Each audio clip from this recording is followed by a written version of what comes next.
हाय। इस वाली वीडियो में मैं आपको एक केस एक्सप्लेन करूंगा जो कि है सबमर्ज्ड सॉइल मास।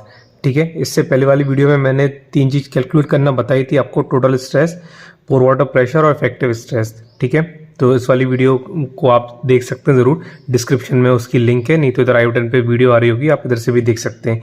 ओके, तो इस वाली वीडियो में मैंने एक केस लिया है जिसमें हम लोग तीनों चीज़ कैलकुलेट करेंगे अलग अलग सेक्शन पे। मान लीजिए ये कोई सॉइल सैंपल हमारा जिसमें ग्राउंड लेवल हमारा ये है और ग्राउंड वाटर टेबल यानी हमारी जो ग्राउंड लेवल से उससे ऊपर तक है। इसकी हाइट h1 है और इसकी हाइट h है। ठीक है, ये तीन सेक्शन रहेंगे A, B, C। इन तीनों सेक्शन पे हम लोग total stress, pore water pressure और इफेक्टिव स्ट्रेस कैलकुलेट करेंगे। उनकी हेल्प से हम लोग ये एक तरह से ग्राफ बनाएंगे। ठीक है, जैसे कि इस केस में है कि सबमर्ज्ड सॉइल मास है, तो जिसमें ये मैंने लाइन इधर लिखी है कि ग्राउंड वाटर टेबल है वो ग्राउंड लेवल से ऊपर ही है। ओके, तो ये वाली जो सॉइल है ये फुली सैचुरेटेड है एक तरह से, और ये हमारा गामा डब्ल्यू हो जाएगा, यूनिट वेट इसका गामा डब्ल्यू हो जाएगा, ये हमारा गामा सैचुरेटेड हो जाएगा। तो सबसे पहले हम लोग ए पॉइंट पे कैलकुलेट कर लेते हैं ये तीनों चीज़ें। ए पॉइंट के ऊपर कोई भी फोर्स नहीं लग रहा है, या फिर एक तरह से बोल सकते हैं कोई भी लोड नहीं लग रहा है, एक तरह से फ्री पॉइंट है, तो इसमें ये तीनों चीज़ जीरो आएंगी। तो for point A total stress zero हो जाएगा, पोर वाटर प्रेशर ये भी जीरो हो जाएगा, और इफेक्टिव स्ट्रेस क्या होता है हमारा, total stress minus pore water pressure, तो जीरो माइनस जीरो, एक तरह से ये भी जीरो आ जाएगा। ओके, अब लेते हैं हम लोग बी पॉइंट। बी पॉइंट पे हम लोगों ने पिज़ोमीटर लगा रखा है, इसकी पिज़ोमेट्रिक हाइट कितनी हो जाएगी, h1 हो जाएगी, क्योंकि जहाँ तक पानी आएगा, जहाँ तक पानी रहेगा उधर तक की पिज़ोमीटर की हाइट रहेगी, तो इसकी हाइट भी h1 हो जाएगी। ठीक है, तो बी पॉइंट पे हम लोग कैलकुलेट करते हैं ये तीनों चीज़ें। सबसे पहले हम लोग देख लेते हैं टोटल स्ट्रेस। तो टोटल स्ट्रेस क्या होगा हमारा, ये होगा h1 into gamma W. Okay, ये अगर आपको समझ में नहीं आ रहा तो ये फॉर्मूला कैसे फॉर्मूला आया, कैसे हम लोग कैलकुलेट कर रहे हैं, तो आप मेरी पिछली वाली वीडियो एक बार ज़रूर देख लें। उसके बाद हम लोग निकालेंगे पोर वाटर प्रेशर। ठीक है, हम लोग बी पॉइंट पे देख रहे हैं, तो एक तरह से आप भूल जाओ कि इसके नीचे कुछ है, तो सिर्फ इसके ऊपर ही देखना है। तो पोर वाटर की प्रेशर क्या होगा, पिज़ोमेट्रिक हाइट इंटू गामा डब्ल्यू। तो पिज़ोमीटर की हाइट कितनी होगी, ये भी h1 है, ओके, इंटू गामा डब्ल्यू।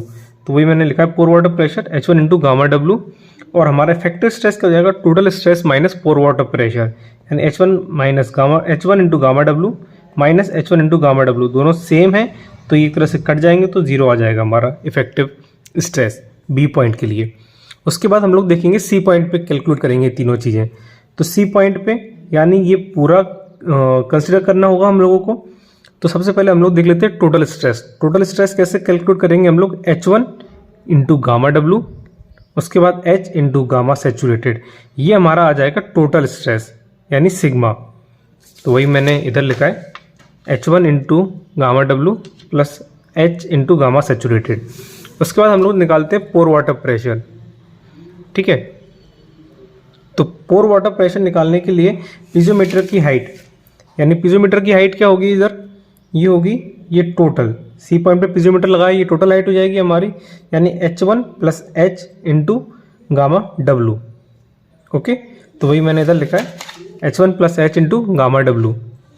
उसके बाद हम लोग निकालेंगे effective stress. Effective stress total stress minus pore water pressure होता है, तो ये दोनों वैल्यू हम लोगों ने इधर पुट कर दी। इससे हमारा आ गया इफेक्टिव स्ट्रेस कितना आ गया, h into gamma submerged.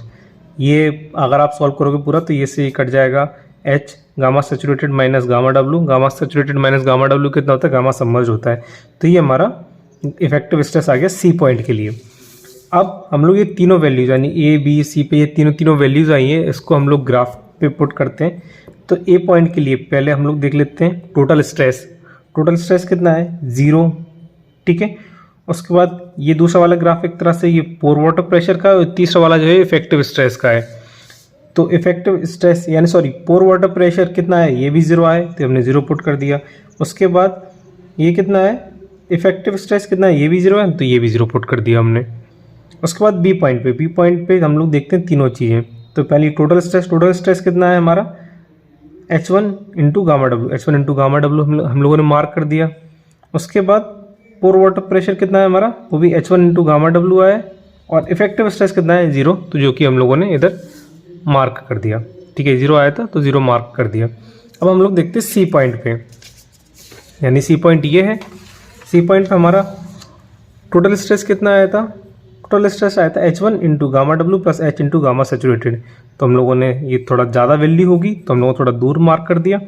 Similarly पोर वाटर प्रेशर ये हम लोगों ने इधर मार्क कर दिया, क्योंकि ये वैल्यू इस वैल्यू से तो इस वैल्यू के कंपैरिजन में ये वैल्यू बड़ी है ना, तो हम लोग थोड़ा सा दूर मार्क कर दिया। और इफेक्टिव स्ट्रेस जो कि है H इंटू गामा सबमर्ज्ड, वो भी हम लोगों ने थोड़ा दूर मार्क कर दिया और ये लाइन एक तरह से जोड़ दी। तो ये हमारा एक तरह से सिंपल ग्राफ बन गया। इसमें एक छोटा सा पॉइंट और है जो मैंने नोट के फॉर्म में इधर लिख रखा है कि अगर ग्राउंड वाटर टेबल हमारे ग्राउंड लेवल से ऊपर है तो उसमें अगर वेरिएशन होता है, यानी अगर बोलें कि ये बढ़ती है या कम होती है ये ग्राउंड वाटर टेबल की हाइट, तो उससे हमारे इफेक्टिव स्ट्रेस पे असर नहीं पड़ेगा। अगर ये ग्राउंड वाटर टेबल यानी हमारे ग्राउंड लेवल से नीचे इधर कहीं होती तो इसके बढ़ने से कम होने से हमारे इफेक्टिव स्ट्रेस पे असर पड़ता है। तो यही लाइन मैंने इधर इंग्लिश में छापी है, आप इधर से वीडियो पॉज करके देख सकते हैं। और ये वाला केस कब होता है, जब यानी ये ग्राउंड लेवल से ग्राउंड वाटर टेबल ऊपर कब होता है, यानी जब रिवर वगैरह होता है या फिर लेक होता है या फिर पॉन्ड वगैरह होता है, तो उस वाले केस में ये केस आता है। आई होप कि आपको समझ में आया हो कि हम लोग कैसे कैलकुलेट करते हैं effective stress, pore water pressure, total stress. Thank you so much for watching my video. अगर आपका सजेशन है मैं कि किसी टॉपिक पर वीडियो बनाऊं तो आप मेरे को कमेंट सेक्शन में ज़रूर कमेंट करके बताएं। Thank you so much, have a great day.